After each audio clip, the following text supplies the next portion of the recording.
আগেই বলেছিলাম যে ডিজিএফআই, যে এনএচআই, যে এসবি 14 সালে নির্বাচন করেছে, 18 সালে নির্বাচন করেছে, 24 সালে নির্বাচন করেছে, অবশ্যই এই গোয়েন্দা সংস্থাগুলোর সংস্কার করতে হবে।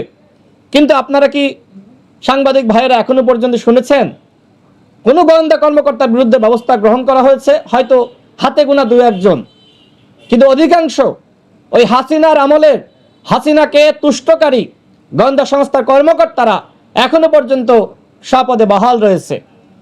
তাহলে আমার প্রশ্ন হলো, এই গোয়েন্দা সংস্থাকে রেখে আগামী নির্বাচন কোনোভাবেই সুষ্ঠু করা সম্ভব? আপনারা জানেন সাবেক কলঙ্কিত প্রধান নির্বাচন কমিশনার নুরুল হুদা, সে কিন্তু গ্রেপ্তারের পরে যখন তাকে কোর্টে তোলা হয়েছে, সে স্পষ্ট করেছে যে আমরা শুধুমাত্র চেয়ারে বসেছিলাম আর নির্বাচন করেছে এনএসআই, ডিজিএফআই।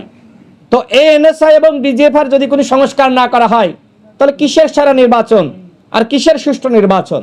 সুতরাং নির্বাচনের আগে শুধুমাত্র এই যে আপনারা 1.5 লাখ পুলিশের প্রশিক্ষণ দিচ্ছেন, আপনারা সরকারের বিভিন্ন কর্মকর্তাদেরকে প্রশিক্ষণ দিচ্ছেন, কিন্তু গোয়েন্দা সংস্থার কোনো সংস্কার করছেন না, এইভাবে সুষ্ঠু নির্বাচন সম্ভবপর হবে না।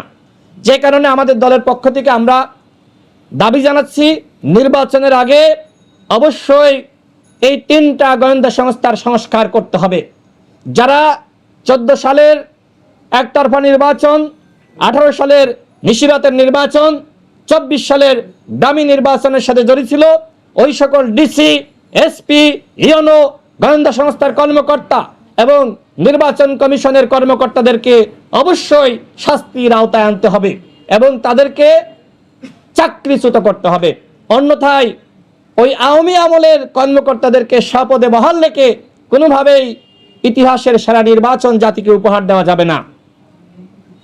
সাংবাদিক ভাইয়েরা, প্রিয় দেশবাসী, আপনারা জানেন জাতীয় জুলাই সনদে অধিকাংশ রাজনৈতিক দল স্বাক্ষর করেছে। আমাদের দলের পক্ষ থেকে আমরা স্বাক্ষর করেছি এবং 2-1টি দল তারা স্বাক্ষর করে নাই। তবে ঐক্যমত্য কমিশনের সাথে আলোচনা চলছে। আমরা আশাবাদী এই দলগুলোও তারা হটকারিতার পথে না হেঁটে তারাও জুলাই জাতীয় সনদে স্বাক্ষর করবে। যদি এই সনদে স্বাক্ষর করা সম্ভবপর না হতো, আমরা দেখেছি যে ওই স্বাক্ষর অনুষ্ঠান বানচাল করার জন্য এক ধরনের চক্রান্ত হয়েছে।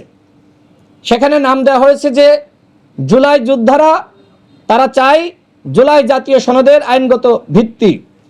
আপনারা নিশ্চয়ই দেখেছেন যে ঐক্যমত্য কমিশনের মাননীয় সহসভাপতি তিনি স্পষ্টভাবেই বক্তব্যে ক্লিয়ার করেছেন যে জুলাই যোদ্ধাদের যে দাবি, সেই দাবি আমরা মেনে নিয়েছি এবং জুলাই সনদের আইনগত ভিত্তি, সাংবিধানিক স্বীকৃতি, এই অঙ্গীকার নামায় অন্তর্ভুক্ত আগে থেকেই করা আছে। যখন জুলাই যোদ্ধারা তারা আলী রিয়াজ স্যারের এই বক্তব্য তারা শুনেছে, তখন তারা কিন্তু চলে এসেছে এবং এটি ঐক্যমত্য কমিশনের সাথে আলোচনা হয়েছে। চলে আসার পরেও শখানিক ব্যক্তি তারা সেখানে উপস্থিত ছিল, তারা অনুষ্ঠান করতে দিবে না, বানচাল করবে। আমার প্রশ্ন হলো, এই যে স্বাক্ষর অনুষ্ঠান যারা বানচাল করতে চায় বা চেয়েছিল, তারা কি আসলে জুলাই যোদ্ধা?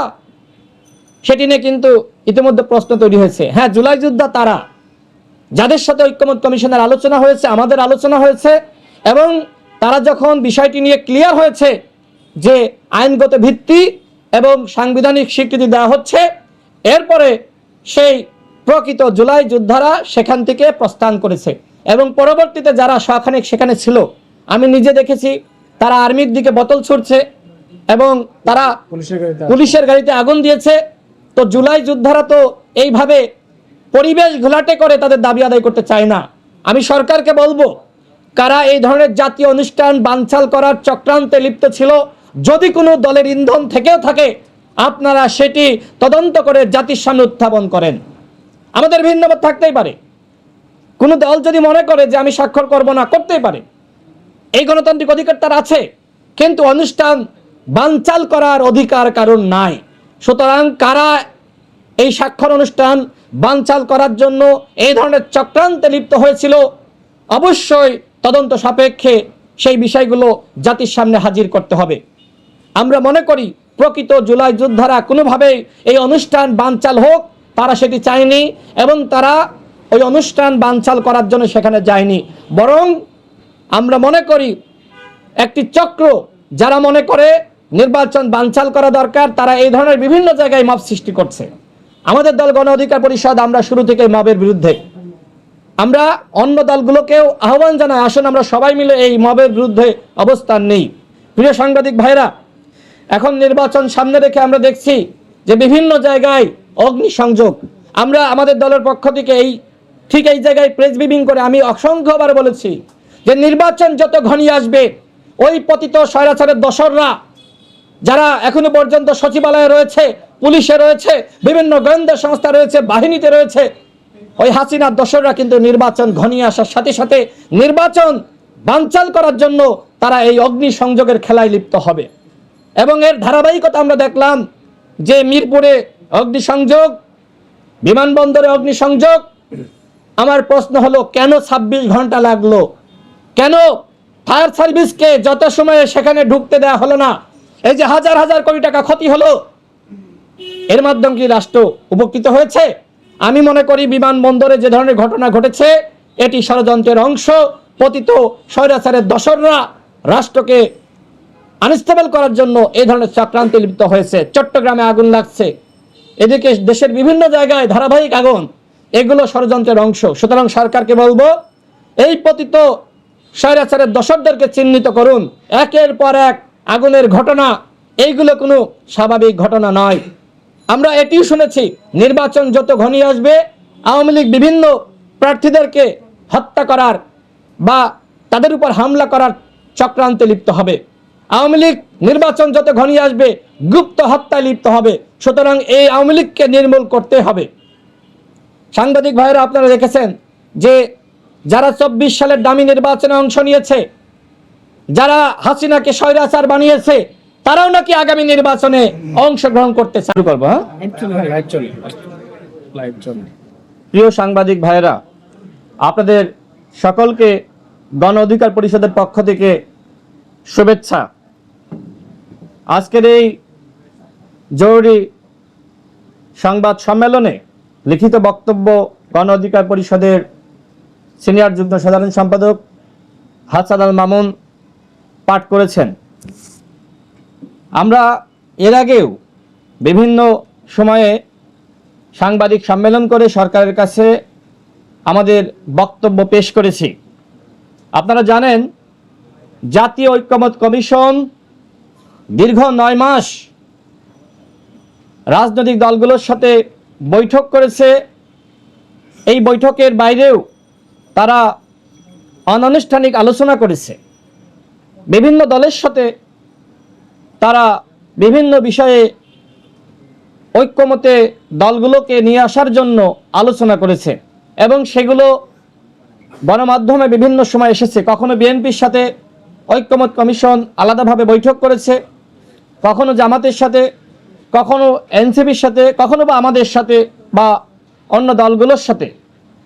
কিন্তু এই 9 মাসের যে আলোচনা আমরা লক্ষ্য করলাম সরকারের পক্ষ থেকে যে প্রস্তাবনা ছিল সেই প্রস্তাবনায় আমরা পুরোপুরি ঐক্যমতে আসতে পারিনি। আমরা মোটামুটি 80% ঐক্যমতে পৌঁছেছি, আর 20% নিয়ে আমাদের ভিন্ন মত আছে। আমি ঐক্যমত কমিশনকে বলেছিলাম যে আপনারা যদি আরও 1 বছর আলোচনা করেন, আপনারা কোনোভাবেই এই 20%কে আপনারা ঐক্যমতে আনতে পারবেন না। যেহেতু আমরা ভিন্ন ভিন্ন দল করি, আমাদের কর্মসূচি, আমাদের লক্ষ্য উদ্দেশ্য, আমাদের আদর্শ প্রত্যেকটা দলেরই আলাদা, সুতরাং এতটুকু মত পার্থক্য থাকবে। তবে সরকার বা ঐক্যমত কমিশন যে জায়গায় ভুল করেছে সেটি হলো যখন এই কমিশনগুলো গঠিত হয়েছিল, এই কমিশনের পক্ষ থেকে আমাদের প্রত্যেকটা দলকে আহ্বান করা হয়েছিল আমরা যাতে আমাদের প্রস্তাবনা ঐক্যমত কমিশনের কাছে আমরা উত্থাপন করি। প্রত্যেকটা দল আমরা ঐক্যমত কমিশনের কাছে বা বিভিন্ন কমিশনের কাছে আমরা উত্থাপন করেছিলাম। সরকার যদি এই যে দলগুলোর মধ্যে কতটুকু মিল রয়েছে সেই মিলের আলোকে তারা শুরু থেকে সংস্কার শুরু করত, তাহলে আজকে এই সংস্কার নিয়ে প্রশ্ন তৈরি হতো না। আমরা লক্ষ্য করছি নির্বাচনের সময় ঘনিয়ে এসেছে, কিন্তু এখনো পর্যন্ত আমরা দৃশ্যমান কোনো সংস্কার আমরা দেখছি না। আমরা লক্ষ্য করছি বরং এই প্রশাসনে, গোয়েন্দা সংস্থায়, বিভিন্ন বাহিনীতে, এমনকি উপদেষ্টা পরিষদে আওয়ামী লীগের প্রতি প্রেম রয়েছে, সেই মানুষগুলো আজকে এই সরকার পরিচালনা করছে। এইটা তো আসলে গণঅভ্যুত্থান পরবর্তী সরকারের কাছে আমাদের প্রত্যাশা ছিল না। আমরা